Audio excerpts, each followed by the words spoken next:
a la diosa poblana, a la hermosa diosa poblana, aunque le arda a quien le arda, mi querida Meme Yamel. Te saludo con mucho gusto. ¿Cómo te va? Muy buenas tardes ya.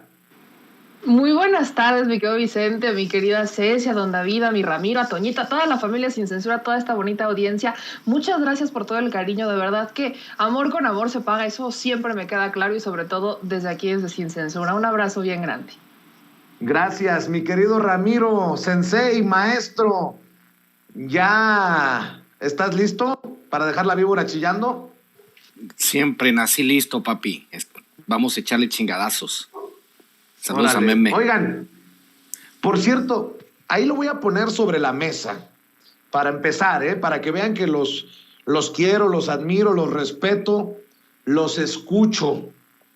Fíjense, estoy viendo de Madame Kika que Alessandro Pagani, seguramente se acuerdan de Alessandro Pagani, gran analista, amigo por mucho tiempo de Sin Censura, quien se alejó por a lo mejor diferencias o creo que nada que no se pueda resolver. Le mandamos un abrazo, pero acaba de escribir hoy por la mañana: acaban de quitar la señal de actualidad RT en México. Pido explicaciones a Total Play, porque si fuera así, permanente, voy a renunciar a mi contrato como forma de solidaridad y apoyo incondicional con el gobierno de la Federación Rusa y arroba a la embajada rusa en México. ¿Qué carambas está pasando?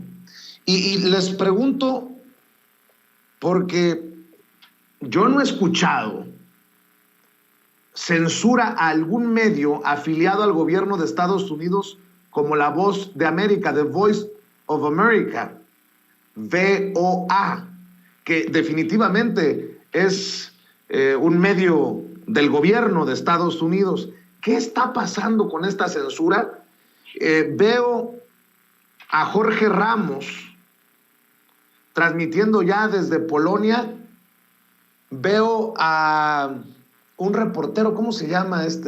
Salazar de Televisa, que se va a la zona de conflicto. Pues créanme que esta mañana, y no es broma, empecé a buscar vuelos hacia Polonia, hacia Rumania, hacia Hungría, que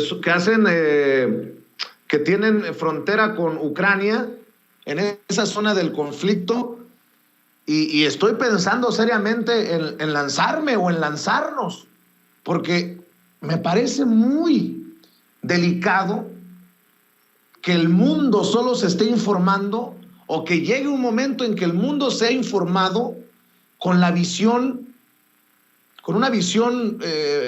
miope o chata de lo que está ocurriendo. No es que yo esté a favor o en contra de algún bando en este conflicto, no es que yo cojé de la patita rusa o que cojé de la patita ucraniana o que cojé de la patita estadounidense, a pesar de que soy ciudadano estadounidense. Pero mi compromiso es con la libertad de expresión, con que todas las voces se escuchen. ¿Cómo ves esto, Meme? Me parece verdaderamente grave. Eso aunado a lo que denunció ayer el presidente Andrés Manuel López Obrador y esta identificación que está haciendo Twitter de medios asociados al gobierno ruso.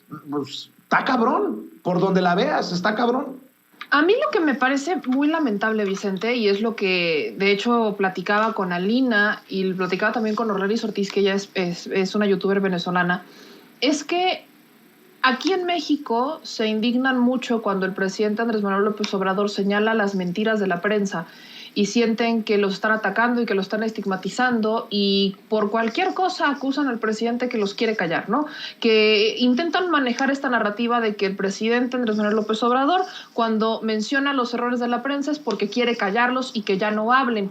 Y esto también pasa en Perú, por ejemplo, y eso también ha pasado en Venezuela, y esto ha pasado en gobiernos de América Latina que son con tintes izquierdistas. Entonces, me sorprende mucho que cuando vemos eso, que no hay una censura, que solamente hay un diálogo intenso y hay un debate intenso entre el poder y entre la prensa, ahí está una brutal campaña diciendo es que nos quieren censurar. Pero cuando hay una censura real, como lo que está pasando con RT, con Sputnik, con estos medios, entonces lo celebran. Yo no logro entenderlo, no logro entender a Dole Esteves, no logro entender a quienes hoy señalan por un lado esto que les acabo de comentar y por el otro celebran la censura.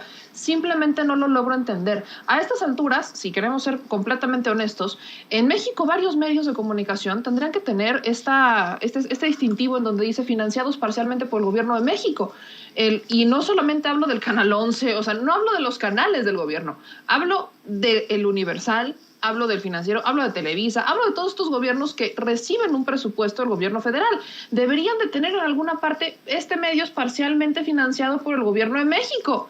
Pues si a estas vamos, pues deberían de hacerlo y la gente ya sabría, la gente tendría una mayor claridad de dónde vienen los recursos, de cuánto sale, cuánto ganan y demás.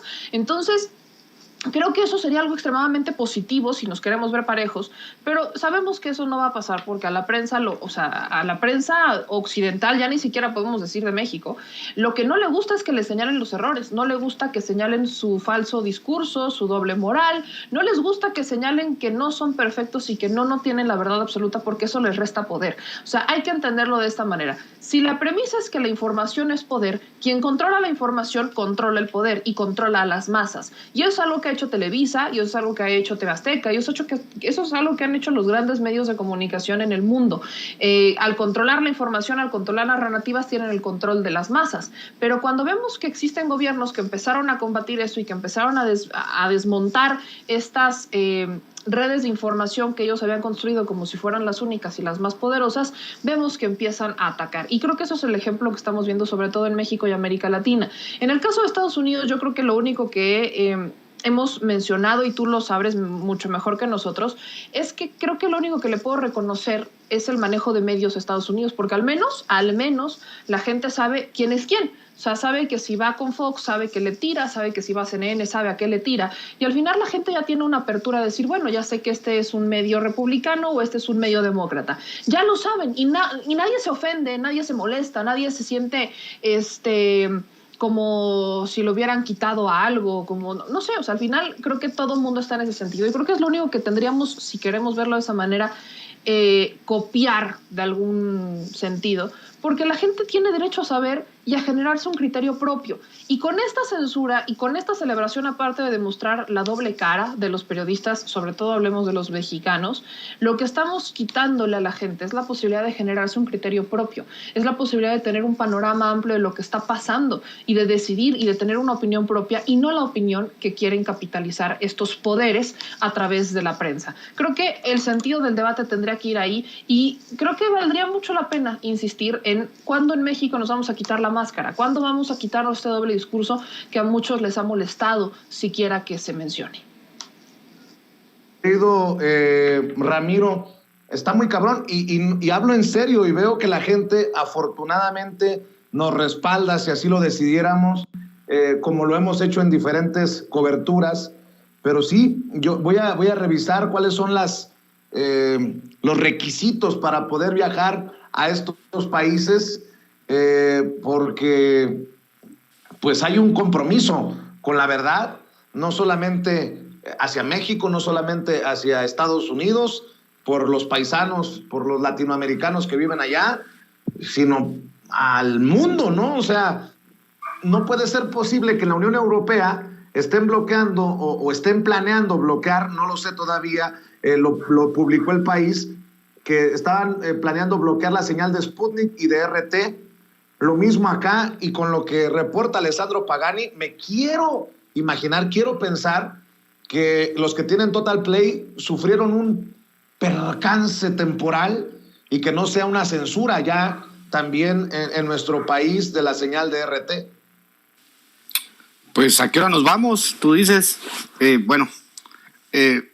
Voy a poner en perspectiva lo que planteabas bien tú y Meme, porque es importante. A mí me tocó estar monitoreando medios de Estados Unidos, sobre todo los medios más influyentes, en este caso, sobre todo youtubers. Me tocó ver, por ejemplo, como un comediante que yo consideraba un líder de opinión en Estados Unidos, que es Jon Stewart, hablar del presidente de Ucrania, por ejemplo, como si fuese un verdadero héroe. Ese payaso es como si nosotros tuviésemos a Eugenio Derbez de presidente y le dijera a Estados Unidos que México va a empezar a desarrollar armas nucleares. Ya sabrás cómo nos iría si tuviéramos un presidente como Eugenio Derbez. Es básicamente el símil. De hecho, ayer a producción le mandé un video de propaganda de la campaña política del presidente actual de Ucrania, donde él agarra un montón de armas y mata en un foro a un montón de personas. Esa fue la campaña política de él.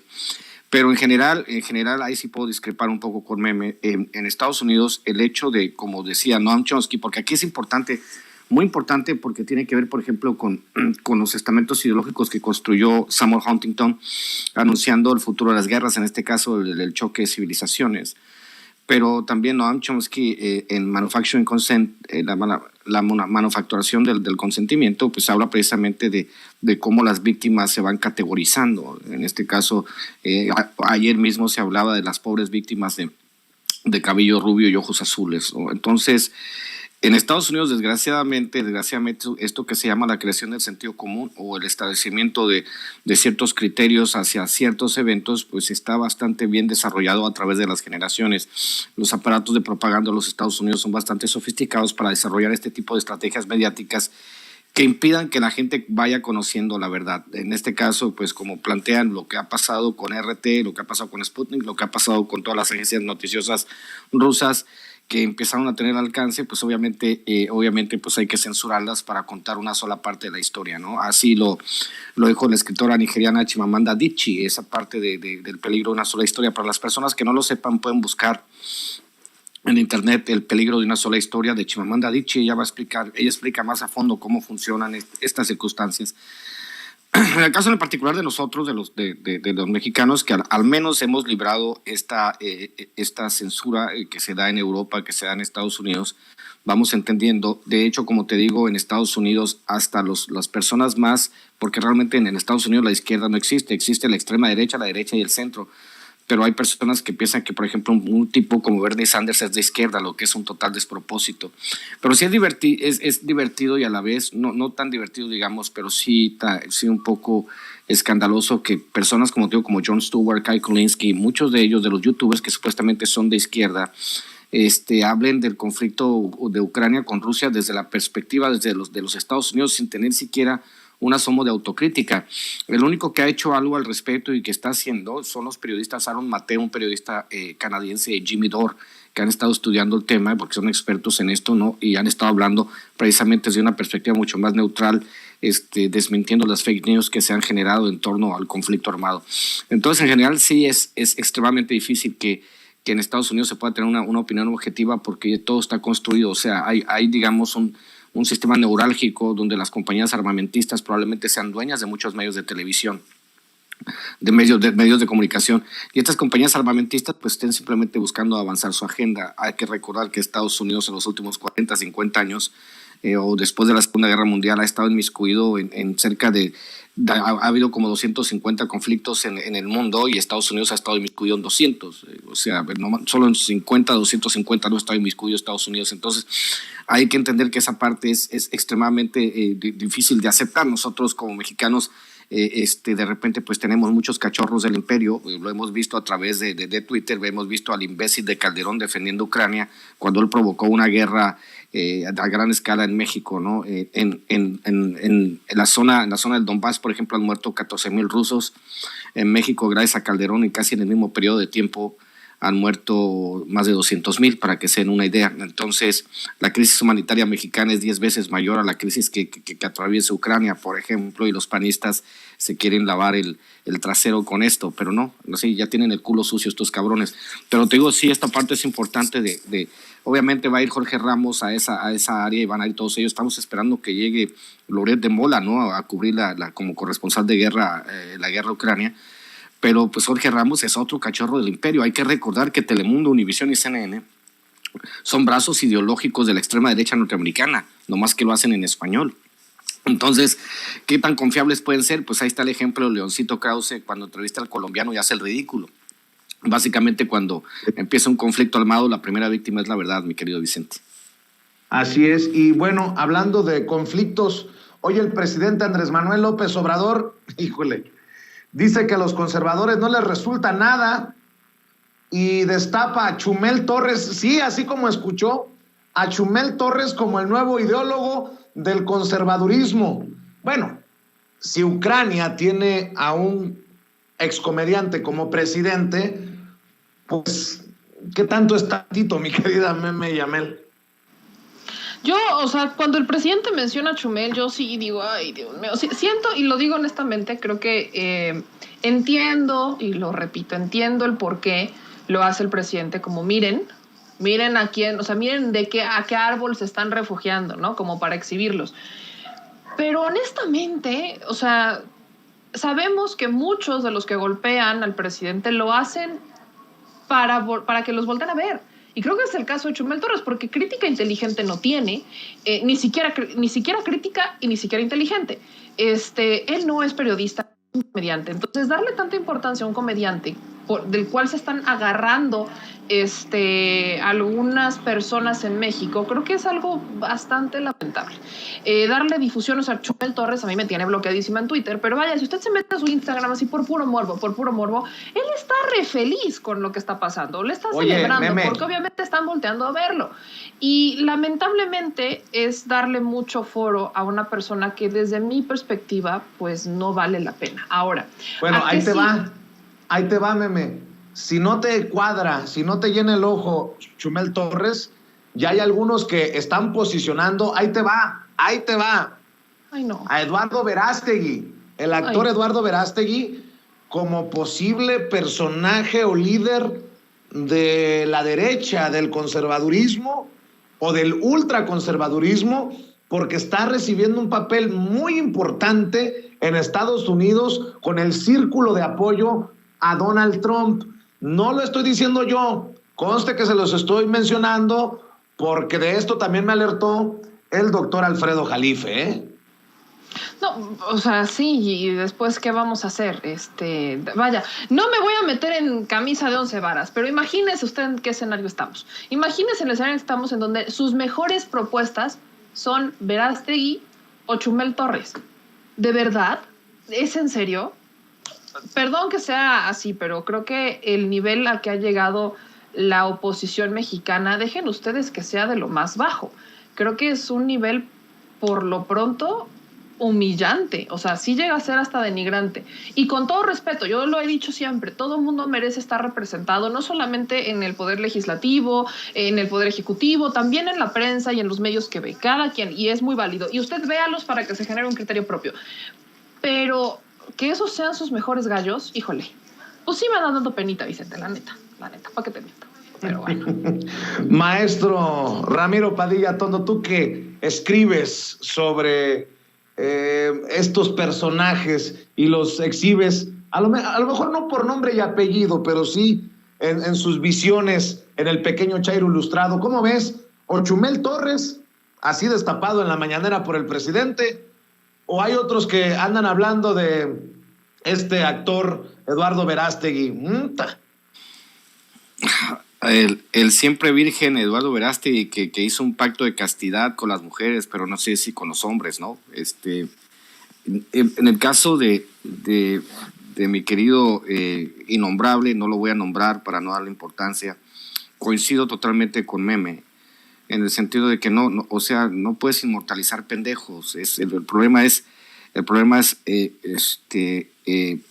darle un espacio que no se merece. Eso es lo que está mal con el país, y yo sí critico al presidente al darle espacio a una persona que ahorita está encantadísimo y le van a subir el dinero que le pagan por tweet, por ejemplo, que es lo que creo yo. Hay muchos que ganan por tweet. Entonces, para mí, engrandecer pendejos no es el mejor camino para tener una discusión sana sobre los grandes problemas del país.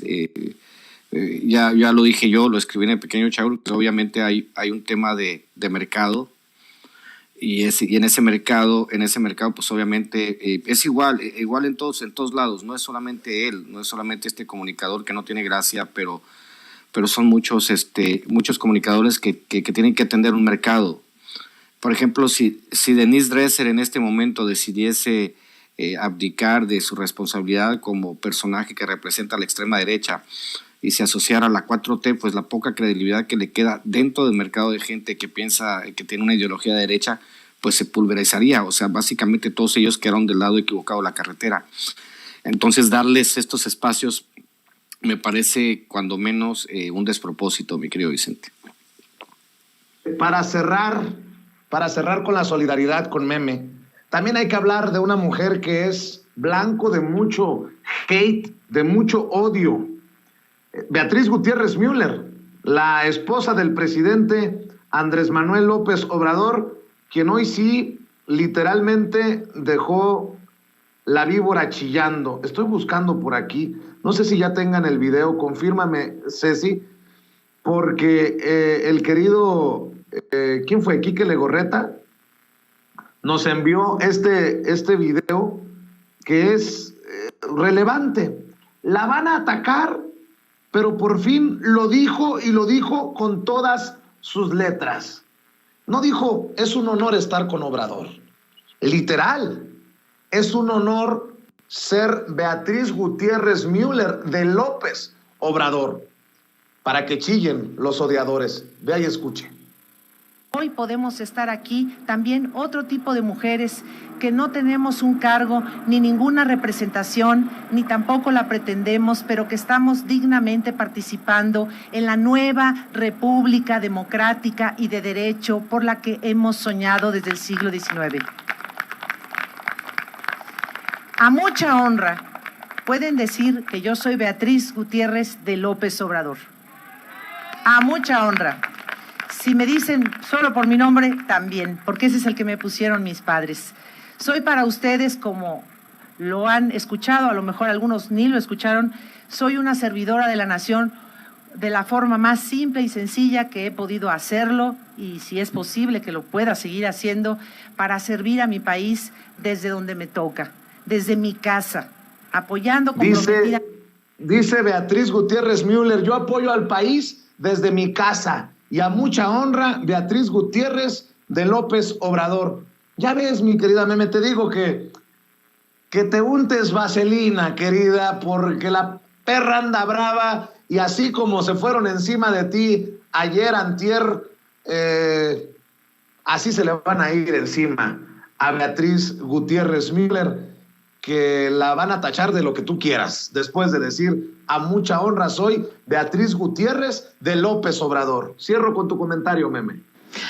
Por supuesto que se le van a ir encima por todos lados, que porque primero dijo que no quería ser primera dama, que porque ahora dice que Beatriz Gutiérrez de López Obrador, que porque no al principio, bueno, que sí porque la independencia de la mujer. O sea, ya me puedo imaginar todos y cada uno de los discursos que van a querer aventarse en contra de Beatriz Gutiérrez Müller, pero no entienden la esencia de la decisión, no la entienden, y al final del día es el respeto, que las mujeres podamos hacer lo que se nos pegue la regalada gana.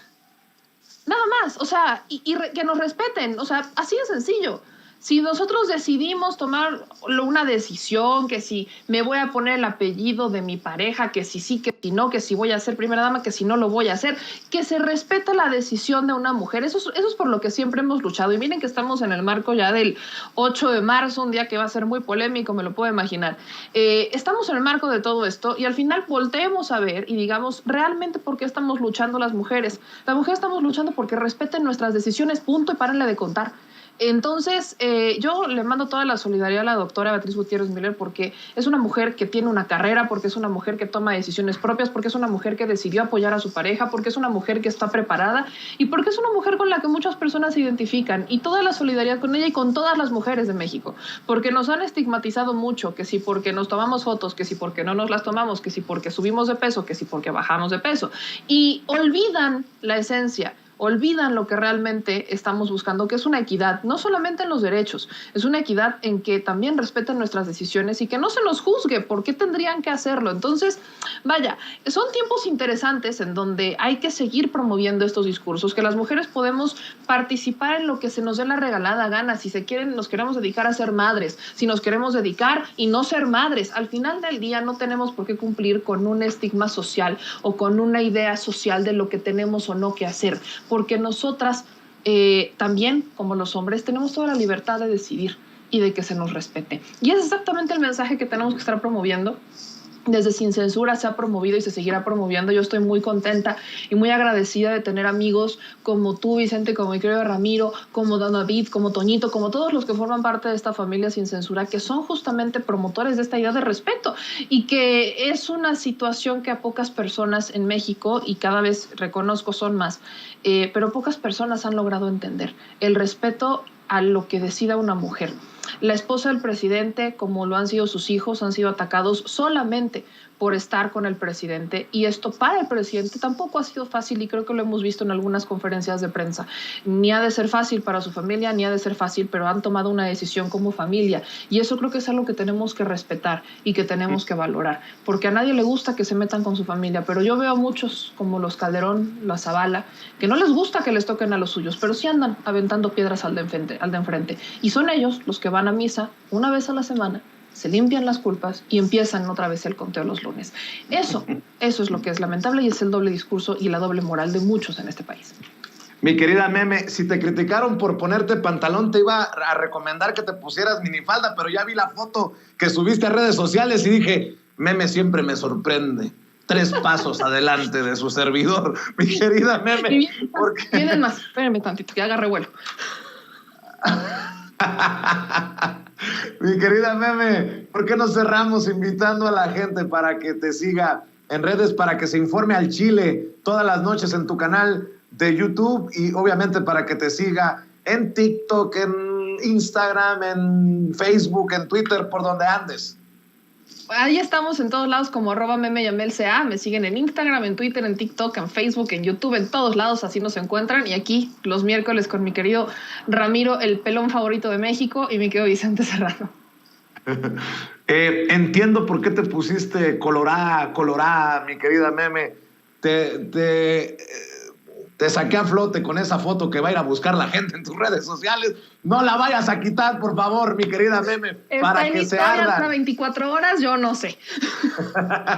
Mi querido Ramiro, ¿tú con qué cierras? Por cierto, el evento en el que participa la esposa del presidente, Beatriz Gutiérrez de López Obrador, es el evento para celebrar, recordar el 193 aniversario luctuoso de Josefa Ortiz de Domínguez, mi querido Ramiro. Pues yo cierro diciendo que sí, que estamos viviendo circunstancias totalmente inéditas. En el caso de la manera en que se maneja la imagen de la presidencia, sobre todo porque nunca habíamos tenido una esposa de un presidente que fuese tan preparada y que hubiese escrito libros y que conociese perfectamente el lugar que se tiene en la historia. Entonces ella lo hace, obviamente a estas alturas también lo hace un poco por provocar, y es divertido. Y este viernes quiero decirle a la gente de Ensenada que por primera vez y por única ocasión voy a presentar mi libro acá en Ensenada, en la cantina La Camorra, en la Villa Mexicana. Para los que no saben, La Camorra es mi segunda oficina, donde llego y escribo en mis redes sociales que ya llegué a La Camorra, discutiré con quien sea de lo que sea. La cita va a ser este viernes, que es 4 de marzo, en La Camorra, acá en Ensenada. Y la próxima semana, el próximo sábado 19 en el Aguizote, vamos a estar presentando el libro en Monterrey. Para los pocos chairos que hay en Monterrey, nos estamos viendo el día 19, el día 18 estaremos presentando el libro del doctor Francisco Sepúlveda Cañamar, y pues ya saben, @RamiroAtondo, @El Chairo Ilustrado, y nos vemos esta noche en el programa de Chaironomics a través de Chairovisión en mi canal Ramiro Padilla Tondo, y nos vemos mañana para seguir educando al payaso del César Gutiérrez, entre chairos y fifís, mi querido Vicente. Pórtense bien. Gracias, maestro. Gracias, Ramiro. Gracias, Meme. Nos vemos al rato. Ya te cuento sobre la ida a Polonia, o a ver qué sale, porque veo que muchas personas están mandando superchats y diciendo, vamos a hacer la vaquita, vamos a apoyar la cobertura. Ahí te cuento cómo nos va. Yo llevo la cámara, tú ni te fijes. Sale pues. Gracias, Meme. Gracias, Ramiro. Estamos al pendiente.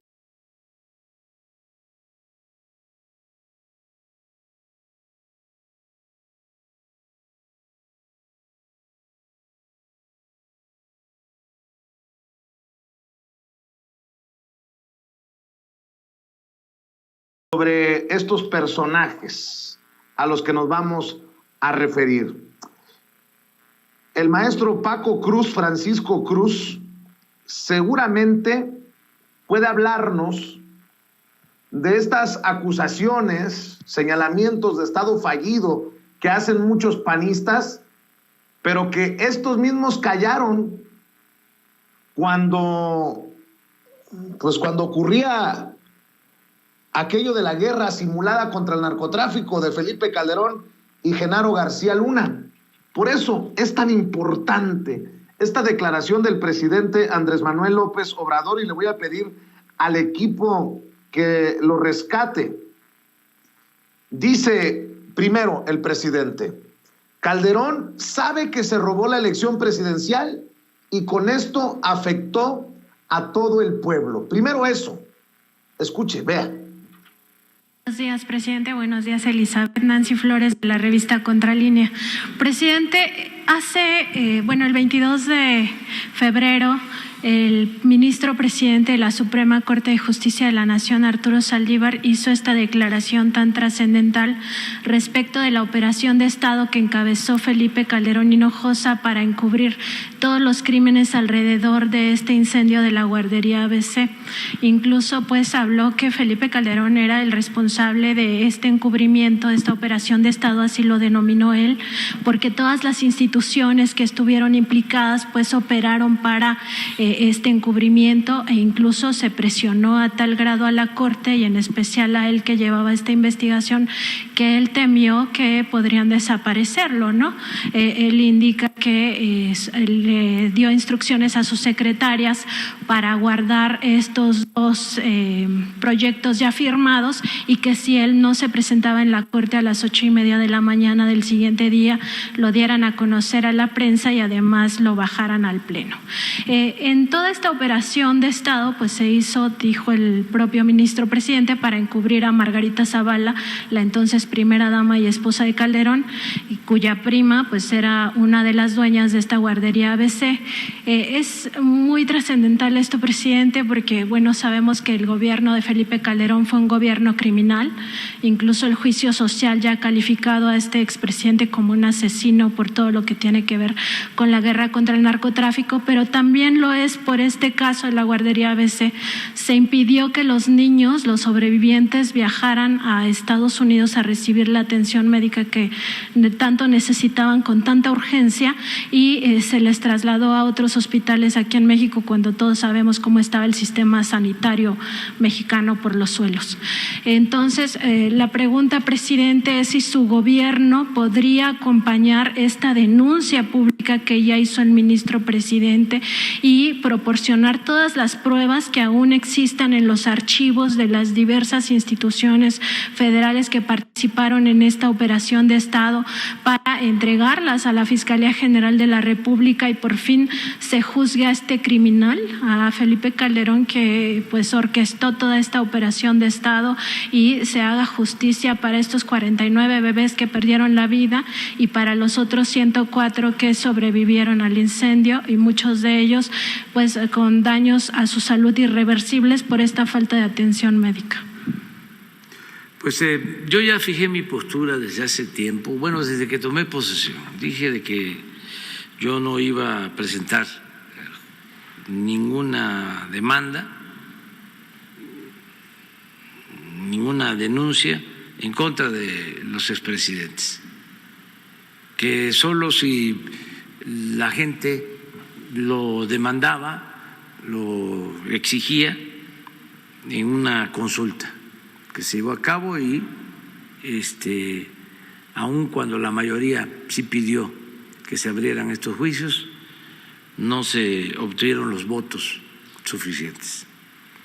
Yo estoy más por la no repetición y por la condena moral. Soy más partidario de eso. Y estoy por la no repetición para que esos horrores no se vuelvan a presentar. Muchas cosas. Imagínense, se atrevieron a robarse la elección presidencial. Y eso lo sabe Felipe Calderón, que se robó la elección presidencial. Y se afectó a todo un pueblo. Y hay pruebas suficientes. Y luego esto, entrando a los jóvenes, porque esto fue en el 2006, ya lleva 16 años, ¿no? Llegó entrando, voló con el Estado Mayor y con los mandos del Ejército a Uruapan, vestido de militar.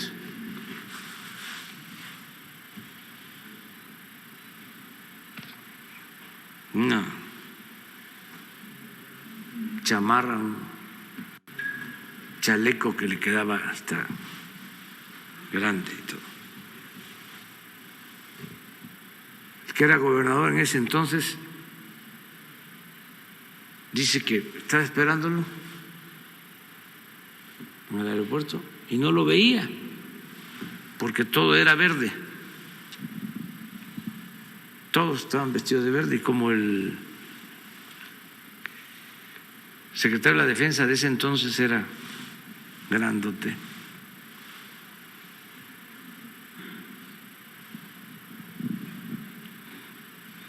y todos verdes, dice que estuvo a punto de comentar al secretario de la Defensa y el presidente, y ahí apareció. Todavía le sugiere, eso me lo dijo un ayudante del ese gobernador, que le dice, vamos a Tierra Caliente, vamos a Patzingán, quítate las chamarras. No se la quitó. Fue a declarar la guerra. Y todo lo que produjo esa decisión. Pero al mismo tiempo, hoy el presidente exhibe nuevamente a Felipe Calderón. Hoy que me recuerda al maestro Paco Cruz, que se cumplen 10 años de aquel pacto firmado por periodistas y medios de comunicación para autocensurarse, para callar. Por eso también sonó tan dura la pregunta del presidente, ¿dónde estaban los Krause? ¿Qué dijeron los López Dóriga, los Saludowski, los Loret? ¿Qué dijeron los Aguilar Camín en tiempos de Calderón? Por lo que nos va a hablar el maestro Paco Cruz, a quien respetamos y admiramos aquí en Sin Censura, es que sigo pensando, y creo que hay elementos para pensarlo, que las cifras de la guerra contra el narcotráfico fueron maquilladas. Pero bueno, ya de eso platicaremos con el maestro Paco Cruz, autor de libros como García Luna, El Señor de la Muerte. Mi querido Paco, te saludo con mucho gusto. ¿Cómo estás?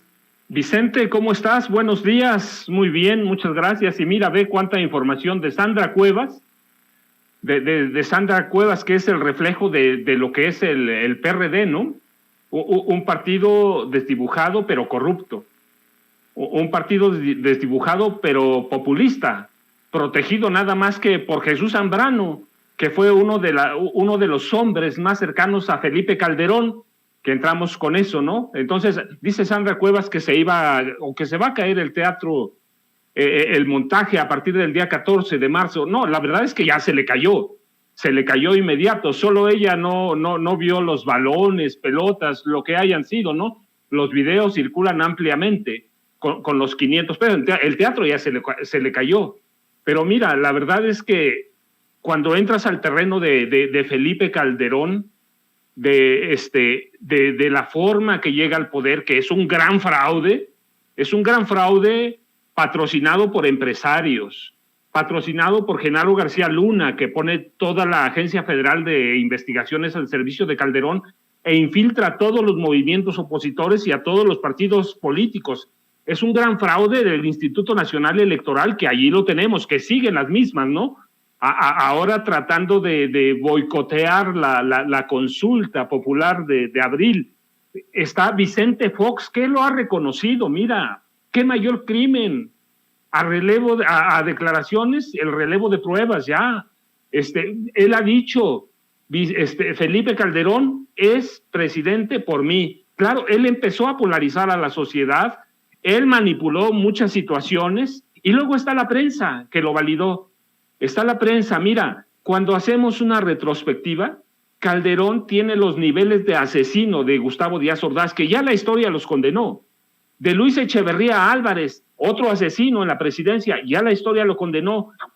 Felipe Calderón, otro asesino en la presidencia, la historia ya lo está condenando, pero además, aquellos mataron estudiantes, desaparecieron líderes sociales, una guerra sucia que nadie sabe cuántas víctimas dejó, cuántos desaparecidos, cuántos muertos reales, porque había tumbas clandestinas por doquier. Y recuerda, los vuelos de la muerte se instauraron con ellos. Los volaban desde la base de pie de la cuesta en Acapulco para desaparecer a los líderes sociales o estudiantes en el Océano Pacífico. Y Felipe Calderón, además de eso, 49 niños, 49 infantes que no se deben borrar de la memoria. Y mira, y en todo ese contexto, justo tenía razón, hace 10 años, los primeros días de marzo, se empezó a fraguar algo que luego se firmó en un evento público en el Museo de Antropología, en un set que parecía puesto para artistas, ¿sí? Un gran set montado como un show, el acuerdo para la cobertura informativa de la violencia, que no era otro sino un pacto voluntario para autocensurarse los medios, 715 medios, 715, autocensurarse y permitir la censura del gobierno. ¿Quiénes? Mira, no importaba en ese acuerdo si los medios cumplían con la información o no cumplían. Lo que importaba era someterse al gobierno. Claro, ¿quiénes firmaron? Mira, estaban TV Azteca, Televisa claramente en primer lugar, pero ahora te voy a dar nombres de los periodistas. Sí, fue un acuerdo de 10 puntos. Estaba Grupo ASIR, Grupo Imagen, El Financiero, Excelsior, El Universal, Grupo Milenio. Fue un pacto infame, por más que después hubiera fracasado. ¿Y quiénes estaban en primera fila? Te digo, leyendo, era un acuerdo de 10 puntos y cada periodista de esos monstruos, de esos élites, leyó uno. José Cárdenas, Javier Alatorre, Jorge Fernández Menéndez, Ciro Gómez Leiva, Adriana Pérez Cañedo, Óscar Mario Beteta, Leonardo Curcio, Pedro Ferriz de Con, Joaquín López Dóriga, Carlos Puig y Denise Merker. ¿Quedan los otros? No. Mira, ¿quiénes fueron los conductores de aquella ceremonia fastuosa en el Museo Nacional de Antropología? Carlos Loret de Mola y Sergio Sarmiento. Entonces, mira, a mí me llamaban la atención todo, pero había 2 puntos en particular que ahora los veo con claridad. Solidarizarse ante cualquier amenaza. Hablaban de violencia, pero la verdad es que lo hemos visto en estos 3 años. Se han solidarizado entre ellos. Algo que ellos vean como agresión, se solidarizan y actúan en pandilla, aunque no estén agrediendo, aunque mientan, aunque inventen, aunque monten la información, se protegen, se cuidan, porque así lo manifestaba el 10º punto, solidarizarse ante cualquier amenaza. Y se solidarizan. Y mira, y el punto número 7 me llamaba la atención porque destacaba que había que dejar que la ciudadanía denunciara a los capos del crimen organizado, a los jefes, ¿sí? esos medios, eran 715 encabezados por esos medios y sus periodistas élite no se centraron nunca en los problemas estructurales del país, en los problemas estructurales del periodismo y de los periodistas, sino en los beneficios que la autocensura dejaría, beneficios económicos que la autocensura dejaría por someterse al gobierno. Y lo vimos, Calderón y después Peña, con la Iniciativa México, soltaron dinero a manos llenas, a manos llenas. Los periodistas, y ya eran millonarios, se hicieron todavía más un grupo, porque aquellos periodistas de a pie, los que están, mira, en el centro de la noticia, los que están en peligro, nunca fueron protegidos. Mira, algunos periodistas, algunos especialistas, yo recuerdo que advirtieron que nunca aquel pacto de 10 puntos se centró en los problemas estructurales de nadie, sino en la legitimación de la respuesta de Felipe Calderón al crimen organizado. Y ellos, cómodos, allí atrás de sus escritorios, denunciaron, sí, pero denunciaron y censuraron, se autocensuraron, sí, pero con los bolsillos llenos de dinero público, ¿sí? Y ¿a dónde quedó? Mira, la seguridad de los reporteros de a pie no existe en ningún lado. Desde entonces, mira, hay que ir a 2009, 2008, 2009. México ya era considerado uno de los 4 países más peligrosos para ejercer el periodismo. Y aquellos periodistas élite y aquellos dueños de los periódicos desde atrás de sus escritorios aceptaron autocensurarse. La verdad es que el plan fracasó, pero no fracasó por ellos. Fracasó porque entonces cobró auge Internet. Por eso fracasó, pero ellos autorizaron, lo firmaron. Mira, fue un evento en cadena nacional voluntaria, para ver cómo la prensa se sometía al gobierno de Felipe Calderón Hinojosa. Y feliz lo aceptaba. Y mira, no solo había periodistas, había líderes sociales. Mira, ¿quién estaba entre los testigos? José Narro Robles. José era el rector de la Universidad Nacional Autónoma de México. Federico Reyes Heroles. Y luego estaba, mira, otro empresario que es en la infamia total, Alejandro Ramírez Magaña, el dueño de los Cinépolis, socio y amigo de Claudio X González, que hoy controla al PRI, al PAN y a lo que queda, ese desecho del PRD. Y en todo eso, mira, después en el país, ¿qué pasó? ¿Qué pasó con ese acuerdo? El crimen organizado creó amplias zonas de silencio o zonas de vacíos informativos. Y así nos dejaron crecer este país. Así se hizo una explosión. El país se fue llenando de policías criminales. De policías criminales al servicio o controlados por Genaro García Luna y por Felipe Calderón. Y luego por Peña, claro. Por Peña y por el secretario de Gobernación, Miguel Ángel Osorio Chong. Entonces, hay que ir a todo eso. Déjame proponerte que nos detengamos en esa fotografía que ha encontrado el equipo de producción sobre lo que nos estás señalando, porque esa fotografía que tenemos en pantalla nos muestra lo que tú nos decías, Paco, a Loret de Mola y a Sergio Sarmiento al micrófono. Vemos en la parte de arriba a Emilio Azcárraga junto a Ricardo Salinas Pliego. Vemos en la parte central a Joaquín López Dóriga, a Pedro Ferriz de Con, a Denise Merker, creo que es Carlos Pusch, creo que ahí está Ciro Gómez Leiva, está Javier Alatorre, los principales personajes en ese momento.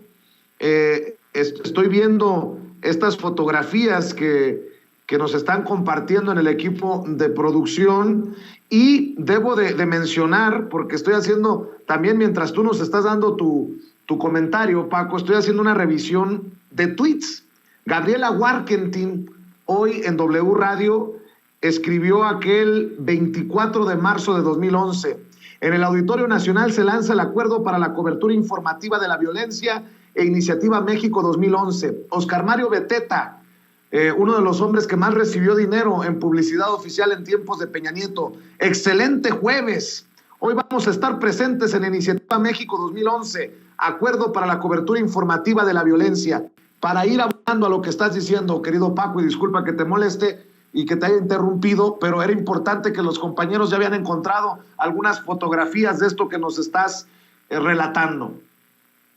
Mira, Vicente, en realidad aquel evento debe ser histórico por infame, sí, porque esos 715 dueños de medios, ese grupo élite del periodismo y de la comunicación nacional, se fue a atender, fue a agachar la cabeza con Felipe Calderón, lo fueron a firmar en público, firmaron la autocensura a través de líneas comunes para ocultar toda la violencia en este país. Y hay otro dato que diste, y mira, que tienes razón, que de pronto pasa inadvertido. Felipe Calderón, cuando traspasa el poder a Enrique Peña Nieto, se garantiza que toda la información del crimen organizado, todas las víctimas, queden selladas como un secreto de Estado hasta 2024. Sí, hay una infamia que nadie la cuenta, y lo recordé porque justamente en los primeros días de marzo se empezó a comentar sobre ese pacto que se firma el 24 de marzo de 2011. Y entre esos periodistas que hoy se sienten agredidos sin que nadie los agreda, empiezan a actuar en pandilla, y todos fueron a besarle las manos a Felipe Calderón, por no decir otra cosa. Todos se le fueron a entregar. Y el pacto fue adelante. Hoy lo vemos. ¿Cómo actúan los periodistas hoy? En pandilla. ¿Quiénes son? Ese grupo que está allí. No hay otro. Y te digo, pero había más. Mira, el Consejo Mexicano de Hombres de Negocios lo aceptó. ¿Sí? Isabel Miranda de Wallace estaba ahí. Estaba, ¿quién más? Marinela Servitje. Entonces, hay que ver, todos los empresarios, todos estaban ahí, líderes sociales, el rector, el priista, uno de los priistas de Hueso Colorado. ¿Qué pueden pedir hoy? ¿Qué pueden pedir hoy si nos dejan un país a punto de estallar, con los medios entregados, todos los medios sirviendo al gobierno? Yo te pregunto, Paco, por ejemplo, porque es lo más reciente, en aquellos tiempos y bajo este acuerdo para la cobertura de temas relacionados a la violencia en tiempos de Felipe Calderón, se hubiera reportado como se ha reportado hoy en todos, bueno, no en todos, en la gran mayoría de los medios de comunicación grandes, importantes, de circulación nacional, lo del presunto fusilamiento en Michoacán, por ejemplo, que se ha utilizado ya de golpeteo hasta desde la tribuna en la Cámara de Diputados y en la Cámara de Senadores? Mira, Vicente, te iba a decir José, pero ahora te explico por qué. Mira, Vicente, solo hay que recordar en esos sexenios de Fox y Calderón qué pasó con José Gutiérrez Vivó. Y luego hay que recordar también a Carmen Aristegui en ese contexto. Los dos fueron obligados, uno a irse del país, José Gutiérrez Vivó, que era el monstruo de la radio. No hay que dejar nunca de lado la historia de José Gutiérrez Vivó. Y luego no hay que olvidar lo que le pasó a Carmen, por mencionar dos. Y Carmen es un caso muy claro porque recuerdas, ya lo hablaremos pronto, sobre el alcoholismo de Felipe Calderón. Te prometo que la próxima semana te tendré todos los datos y bien anotaditos y todo lo que consumía de alcohol. Entonces, oye, no hay que olvidar qué habría pasado. Pues mira, a los dos monstruos los corrieron, los despidieron. ¿Y qué ha pasado con los reporteros? Desde antes, desde el sexenio de Salinas se asesinan periodistas. ¿Por qué? Porque en la gran firma como esta, o la Iniciativa México, o este pacto, nunca se vio la seguridad de los periodistas que cubren la noticia. Jamás. Los periodistas siguen recibiendo bajos salarios. Hay que ir a ver a todo el país. Mira, A mí me impresiona cuando hablan de la censura, de los periodistas muertos ahí atrás de su escritorio, pero nunca hablan de lo que ganan, de que tienen que ir a correr riesgos. Y estos atrás de su escritorio, a veces en Estados Unidos, se llenan la boca de la violencia, pero no la sienten, no la viven, no la conocen. Bueno, mira, a Carlos Loret de Mola, todos los montajes que se le han encontrado, documentado, pero además no solo eso, permitió la tortura de una víctima. Déjame, si me permites, Paco, para ir cerrando esta oportunidad, a 10 años de ese pacto de silencio, salvo que tú me corrijas, así lo considero un pacto de silencio, de censura, de autocensura.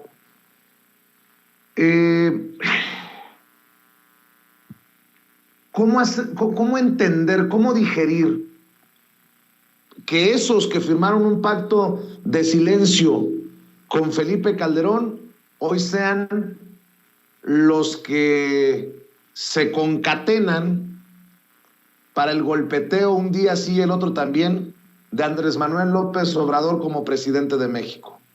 Pues porque mira, Vicente, esos periodistas yo digo que no son periodistas, siempre han sido comunicadores, eso sí, de masas. Ellos tienen una agenda política que beneficia a sus bolsillos, que no beneficia al país, nunca su agenda, nunca. Hay que recordarlo desde Jacobo Zabludovsky. Su agenda siempre benefició sus bolsillos. Su agenda informativa estaba relacionada con sus cuentas bancarias. Hoy no tienen ese ingreso, hoy no tienen esos periódicos tanto ni esos periodistas. Así que, ¿qué tienen? Una agenda política respaldada ¿por quién? Respaldada por los empresarios que son enemigos de López Obrador. Ya algunas veces hemos comentado, mira, desde Vicente Fox, con Vicente Fox les perdonaban cada año 400,000 millones de pesos en cuestiones fiscales, a través de la imagen que le quieran buscar. Con Fox subió a más de, con Felipe Calderón subió a más de 500,000 y con Peña a más de 600,000 millones de pesos. Así que esos empresarios encabezados por quién, por Claudio X González y por el dueño de Simonépolis, Alejandro Ramírez Magaña, pues tienen una agenda política de derecha, y esa agenda política es la que adoptan esos comunicadores élite que se llenaron los bolsillos de dinero. Entonces, ¿cómo entender sus reacciones? ¿Cómo entender su accionar en pandilla? ¿Cómo entenderlo? A través de eso, tienen una agenda política que beneficia a sus bolsillos. Nunca se preocuparon por el saqueo del país. Muchos de ellos conocieron, desde Gustavo Díaz Ordaz, algunos, otros con Luis Echeverría, otros con López Portillo, muchos de ellos vieron y fueron partícipes de los saqueos. Con Peña Nieto, mira, fueron partícipes del fraude de Calderón, y del de Peña también fue un fraude, ¿eh? Aunque haya ganado las elecciones, fue un fraude que se orquestó a través de Televisa, con un hombre incapaz, con un hombre que apenas puede hilar una idea. A Peña hay que ponerlo en el contexto que es lo mismo. Calderón es un asesino. A mí no me queda ninguna. Históricamente, la historia ya lo ha dado así, a la altura de Luis Echeverría y de Gustavo Díaz Ordaz. Y Peña, velo, igual con los estudiantes de Ayotzinapa, pero ese es uno entre tantos, pero además no puede hilar una idea, y Televisa lo hizo presidente, y aquellos reporteros, mira, yo recuerdo a algunos de aquellos élite que desde que estaba en la gubernatura y controlaba el narcotráfico en el Estado de México, lo daban como un estadista, sin haber visitado nunca ninguna de las poblaciones pobres ni violentas del Estado de México. Así que esos periodistas tienen una agenda política de derecha, una agenda para favorecer a los empresarios y una agenda para favorecer sus bolsillos. Perdón, la última y nos vamos, pero con este pacto de silencio, yo exagero al malpensar que las cifras de la guerra contra el narcotráfico estuvieron maquilladas, maestro Paco Cruz, porque yo en mi pequeño mundo, en mi mundito, no puedo concebir que hoy las cosas estén peor que con Calderón en plena guerra contra el narcotráfico, debido a esta cobertura, a estos pactos de silencio. hay elementos para pensar de que se maquillaron las cifras. Manipuladas y maquilladas, escondidas. Nadie sabe la verdad sobre eso. ¿Por qué? Porque la prensa callaba, porque los grandes medios lo ocultaban. Si no hubiera habido internet, habría pasado lo que nos pasó en la Guerra Sucia. No sabríamos nada, nada. Así que no solo están maquilladas. No, el maquillaje es una cosa. Estas cifras son inventadas para beneficiar a Calderón. Las verdaderas cifras no las vamos a conocer nunca. ¿Por qué? Porque la prensa cayó, porque la prensa ocultó, porque la prensa cuidó a Felipe Calderón Hinojosa como cuidó a Enrique Peña Nieto, como cuidó, mira, a Genaro García Luna, trabajaban para él, y algunos de esos comunicadores hoy trabajaban en el CISEN, salieron del Centro de Inteligencia y Seguridad Nacional. Entonces, no están maquilladas, están inventadas hacia abajo para proteger a Felipe Calderón. Las cifras de muertes y víctimas del crimen organizado no las vamos a conocer. ¿Por qué? Porque la prensa no reportó todo lo que había. Reportaban a lo mejor el 30%, a lo mejor, me estoy exagerando, el 30% de las muertes que había, el 30% de las víctimas. Hay estudios que, mira, no hay que ser mago ni tratar de adivinar, hay que rascarle un poquito al país. Hay que rascarle, vivíamos en una violencia diaria. Entonces, hoy la quieren agrandar, la quieren magnificar. ¿Por qué? Para justificar lo que reciben de la iniciativa privada, para justificar toda la infamia que vivieron en los últimos sexenios. Así que sí, tienes tu razón, pero no son maquilladas, son inventadas hacia abajo para favorecer a Felipe Calderón y a Enrique Peña Nieto, dos de los presidentes que más dinero le han entregado a los periodistas y a los grandes medios de comunicación. Querido Paco Cruz, qué fuerte información, qué importante que lo ponga sobre la mesa a 10 años ya de aquel pacto de silencio. Y a mí me gustaría, como siempre, decirte que te admiramos, que te respetamos, que estamos esperando tu próximo libro y que por favor cerremos invitando a las miles de personas que nos están acompañando en vivo y en directo para que se sumen a tus espacios, para que te lean, para que te sigan, querido Paco Cruz. Vicente, ya sabes, Francisco Cruz Jiménez en Facebook y @Paco Cruz Jiménez en Twitter. Y Vicente, un abrazo, un saludo como siempre. Te tengo prometida una información, ya la comentaremos. Y muchas gracias a todos. Saludos a todos por allá, por favor. Y a la gente que nos escucha y nos ve también.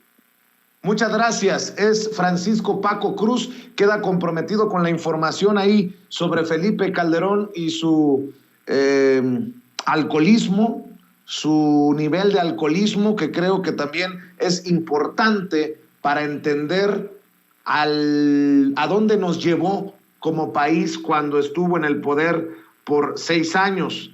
De hecho, debo de decir con mucha responsabilidad, que un contacto, una fuente en el mundo de la inteligencia militar, me escribe y me dice: sí había un documento interno de inteligencia militar que daba cuenta de las cifras reales de los muertos del narcotráfico. Por obvias razones, nunca se dio a conocer públicamente. Y le voy a pedir, ya que me está escuchando, que me diga si puedo leerlo tal cual, porque podría incluso dar detalles de su identidad, que me diga si puedo leer tal cual su comentario que me acaba de enviar. Que tenga cuidado nada más por los detalles que pueden identificarlo. Y con mucha responsabilidad se lo pido. Nada más que me diga y me dice: dilo. Ándale pues. Me acaba de escribir esta fuente, este contacto. Sí había un documento interno de inteligencia militar que daba cuenta de las cifras reales de los muertos del narcotráfico que yo hacía, me dice mi fuente. Por obvias razones, nunca se dio a conocer públicamente. El que yo hacía es lo delicado y por eso le preguntaba, le pedía permiso para leerlo tal como me lo envió. Pues si había un documento interno de inteligencia militar que daba cuenta de las cifras reales de los muertos en la guerra contra el narcotráfico en tiempos de Calderón, habría que pedir respetuosamente que si alguien tiene acceso, si alguien tuvo conocimiento, si alguien tiene en su poder ese documento, ese reporte, que nos lo haga llegar y en un descuido. Aquí provocamos un debate de gran calado con esa información desde Sin Censura. Qué fuerte. Y gracias por tu confianza, amigo. Estoy al pendiente de lo que me tengas que aportar aquí en Sin Censura. Déjenme agradecerles y primero ofrecerles una disculpa por hacerlos esperar para entrar a la mesa de diálogo a nuestros queridos amigos. Primero, saludo a la... Amigos, amigas, regresamos en breve, pero mientras seguimos hablando sin pelos en la lengua, Sin Censura, usted puede suscribirse a nuestros 3 principales canales en YouTube. Sin Censura Media, en donde tenemos más de 1.600.000 suscriptores, Sin Censura TV, en donde tenemos más de 1 millón de suscriptores, y en Sin Censura Presenta, en donde queremos llegar muy pronto a los 100,000 suscriptores. Si usted ya está inscrito en Sin Censura Media, suscríbase en Sin Censura TV. Si ya está suscrito en Sin Censura TV y Sin Censura Media, suscríbase a Sin Censura Presenta. Recuerde que es gratis, no tiene que sacar un solo centavo de su bolsillo para apoyarnos. Dele clic en la campanita para que los señores y señoras de YouTube envíen las notificaciones cuando estemos transmitiendo en vivo y en directo o estemos subiendo videos. También nos puede seguir en Twitter en @Vicente Serrano y hasta en Instagram. Ojo, también estamos en Instagram. Son nuestras redes sociales y con el apoyo de ustedes seguimos creciendo, porque con ustedes todo, sin ustedes nada.